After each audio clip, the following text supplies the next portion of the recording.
Well, your character in Final Destination is like notoriously very cryptic, and he also really functions as an exposition machine. Yeah, So, that was particularly in the first one, yes. Right. So, as an actor, have you created like a backstory for who you think he is? I have to, because Can- otherwise it's just mouth speak. So I did that way back 10 years ago. So, can you tell us who you think he is? Well, I can tell you what he's not. Mhm. He's not death incarnate. You know, he's not an angel of death. I can't tell you what decisions I made because they're my secrets, but I think after talking to Craig Perry, the executive producer, at some point, who or what he is will be revealed. And then the beautiful thing about him is because he's so cryptic, and because I tried to make him work as concrete as possible, is that I've noticed that he is whoever the audience perceives he is when they watch it. You know, they bring to the character their sense of perception. When he shows up, it's interesting, Jamit's in that exposition, because they know that he's going to guide them at least somewhere closer to the path. Cool. Well, the Final Destination series is a widely popular franchise, obviously. Can you tell our fan base what it went into the decision and why you want to be involved? Why would I want to be involved? Why wouldn't I? No, I mean, it's in the original one. It was helmed by Glenn Morgan and the team partners, Wong and Morgan, and we had done a couple pilots together, and we'd also done some work on the X-Files. So they were fans, we were friends, and they made me this offer, and it was great. I mean, I'm a working actor, so anything, if the script is, unless the script's putrid and just unbearable, and believe me, I get 2 of those a week, you know, we can come to negotiation terms, then I'm gonna do it. I'm a businessman. I guess piggybacking, piggybacking on that, what's important to you when you're choosing a role, a character, a director, a story? A director is great, someone that has a vision and a purpose and hopefully identity, although I have been known to take chances on first-time directors. Adam Green is case in point with Hatchet series, and that worked out. Story, that's everything. It has to have a beginning, middle, and end. I don't like repeating myself if possible, so I like to be able to take it outside the box. I was just talking to my manager during this half-hour lunch break, and we have 3 things on the table right now, and they're completely different. Completely different. I can't mention my name because we just started negotiations, but like one of them is a gentleman of the evening who happens to have a heart of gold. It takes place in the diner, and he's like got 7 girls, and instead of beating them, or then they want to work for him as a business, and he's got a heart, literally. He wipes their tears when they cry and says, "You still have to go out there, you know." Oh. You say he's a gentleman of the night? Yeah, gentleman of leisure. Pimp. A pimp, okay. Did I finish that answer? Yeah, thank Okay, you. great. Since you're talking about working, you've been working for decades. And 2 decades. Yeah. And but a lot of actors are trying to find it hard to find work. And so how do you keep working, and how do you not even keep working, but stay relevant enough for people to want to approach you for projects? Well, I was blessed enough to get on shows that were considered hip. You know, when I came up to television, I did the Star Treks, the X-Files, the Chucks, 24. I managed to land on the shows that are like right in the pocket, and I think that helps. Then, having just raised 2 teenagers, that's as hip as it gets, you know. And then I travel a lot, so I'm interested in people genuinely. I love to travel. I'm a big kid, and I was raised as a single kid, an only kid. So the beautiful thing about it when I reflect is that I'm getting paid now to enact all those imaginary people that I played with by myself in the backyard or under the porch. You know, from aliens to cowboys to bank robbers to pimps to... Now, typically you don't get much screen time in these Final Destinations films. You're only on there for like a minute or so. But yet you're probably one of the most... Screen time isn't measured by economics. But you're like one of the most iconic characters of the franchise. You know, like, what do you do to, you know, maximize your impact when you're on screen? I I try to make the best of what time they allow me. And then I relish in the fact that I work less and get paid a lot. That's not a bad thing. And then also, Final Destination in particular allows me to pick and choose a couple of independents where it's more character driven, you know, so it's a nice balance. And they keep calling, so. But I do know when we finally wrap it up, there will be eventually even a more involved thing about who he is. Bloodworth. William Bloodworth. His name William Yeah, Bloodworth. William Bloodworth. Billy Bloodworth, if you want. My turn? Mhm. Okay. I want to know, do you ever get tired Tired? of people calling you Candy? I And went, what's your go ahead. Second take part. on it? Like, what? Oh, Okay. well, 5 years ago I got really annoyed Okay. because I've done over 100 films and 50 television shows, and it was annoying because the movie now is in its 20th year. And but then I said, you know what, just accept it. If that's the only thing, because the most annoying question I used to get was, oh, I loved you in, you know, Handyman or Sandman or that dude from that Dude Man or whatever. And you know, man, have you done anything else? Or are you working, are you still working in movies? No, that annoys me because that means that you have a narrow perception. But then I realized that that's a good thing because as an actor, I try to make choices to differentiate between each thing as best as I can by being the same person, 6'5", who's in that role. So I've accepted it. And it's kind of, although it's altered my life in that I have to do my grocery shopping after midnight. I can't go into Best Buy in the hours I want to. But I'm glad that I'm no bigger a star or an working actor than I am because I can't even imagine what it's like to never go into a supermarket. Because I love to cook and you gotta put your hands on it. I don't care how many personal assistants you gotta put your hands on it.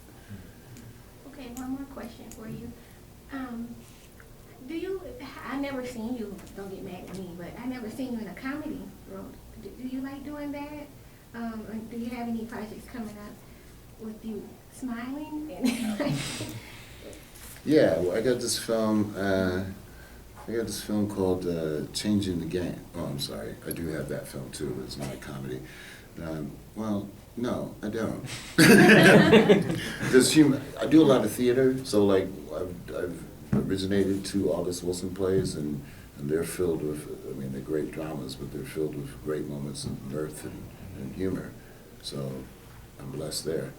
I mean, I am a funny person. I respond to comedy. I'm a big fan of Dave Chappelle, Richard Pryor. But they're experts in that, right? And I think maybe Richard would be out of his league playing Candyman, perhaps. So we all do what we do. You know, I'm a huge basketball fan, so you have every position on the team. So I'm the power forward. All right, thank you. Mhm. So throughout your career, you've been always notable for both your stature and that amazing voice you have. At what point early on did you realize, like, I can really use this, or like, did you realize you did have a great voice and that you could use it well? Well, I was crippled by the voice because I was told by a music teacher that I don't ever try to sing because I regret music, and I really love music. I mean, some of my favorite, Sam Cooke is a huge inspiration for me. Al Green is a huge, David Ruffin from The Temptations. And in my head, in my ear, I sound just like them in the shower. But according to people that study music, I don't. I went through this weird growth period in high school where it shot up literally 6 inches and my voice changed almost kind of simultaneously. So even though the voice sounded with authority, walking down the hallway was an effort because I was clumsy and I just fell into things, including lockers. One time I remember I fell right into the basketball coach's arms and he just shook his head at me. There's nothing to be done, you know? And then an English teacher, thank God, saved my life by giving me a copy of Coriolanus. And I was just turned on by that, the magic of the word. As was alluded to before, you've kind of found a valuable place in the thriller horror genre. I guess I'm curious to see your experience with it and how it's changed in the development of that genre for the past couple of decades.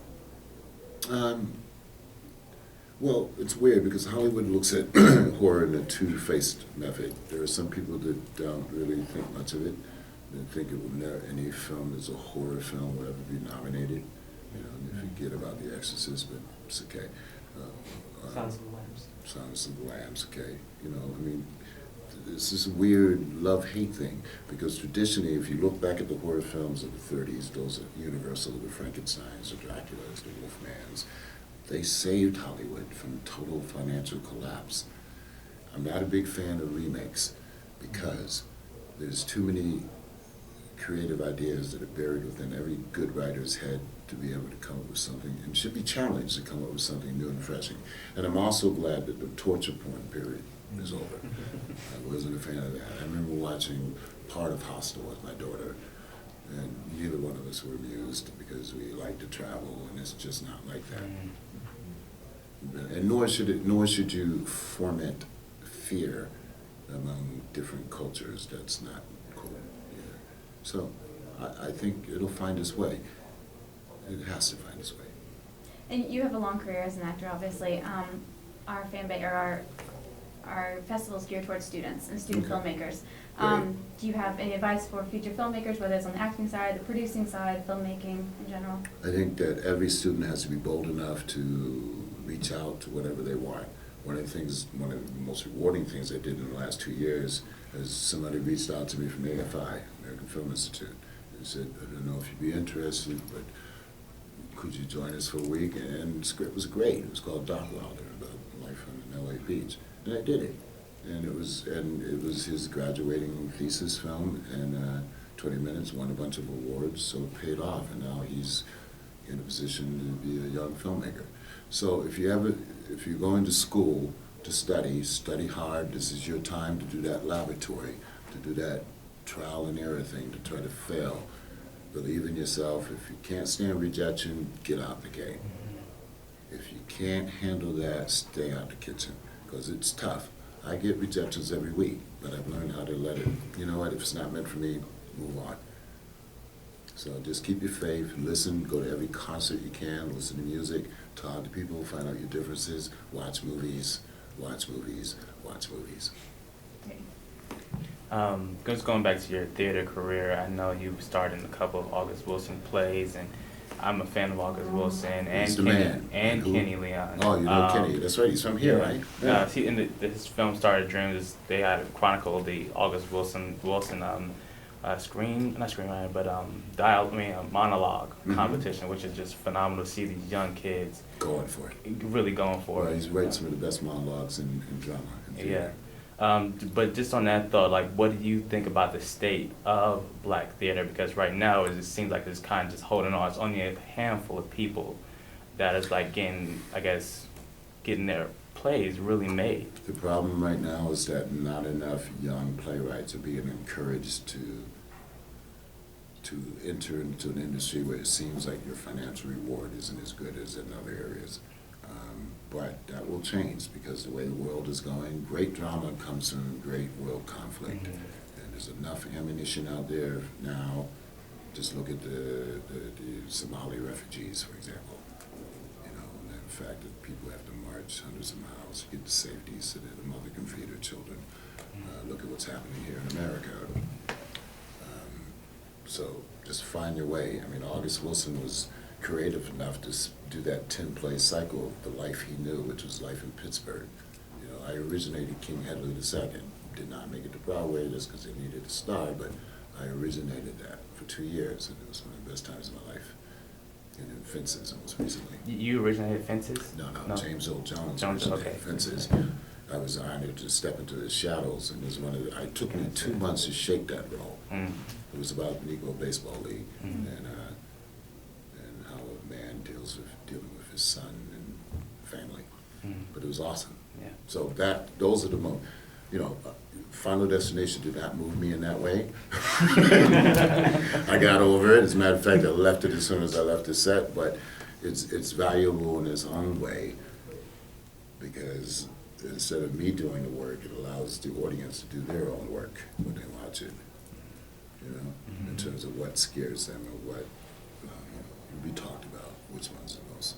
It's 20. The old movie opens with a 20-minute suspension bridge sequence. That's like outstanding. Yes.